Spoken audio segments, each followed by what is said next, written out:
बनावेले हमर मालावा नु झलवा को टिकटॉक बनावेले नाचेले खूबे नु हो यारवा रे नाचेले खूबे नु हो संगे मुहो चलावेले हो हमर मालावा नु झलवा को टिकटॉक बनावेले हमर मालावा नु झलवा को टिकटॉक बनावेले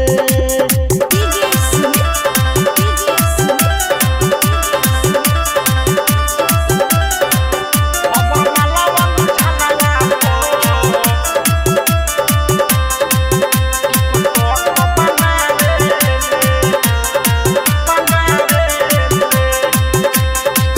लागता कि हमारा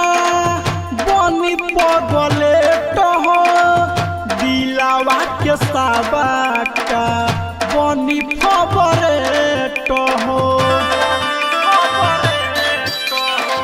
लागता कि हमारा बनी पगले हो दिलावा के साबाका बनी फबरेट हो रहेला बेटा फिरी खूबे नेट चलावेले हमर मालावा नु झलवा को टिकटॉक बनावेले हमर मालावा नु झलवा को टिकटॉक बनावेले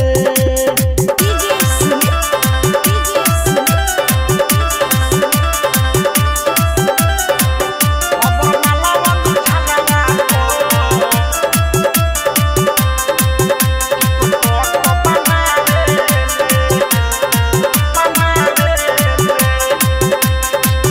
राइटर से आमजी के हिया सुनल भर पहले दीपेंद्र से करतनी सबर राइटर दिनेश जी के हिया सुनल भर पहले विजय जी से करतनी सबर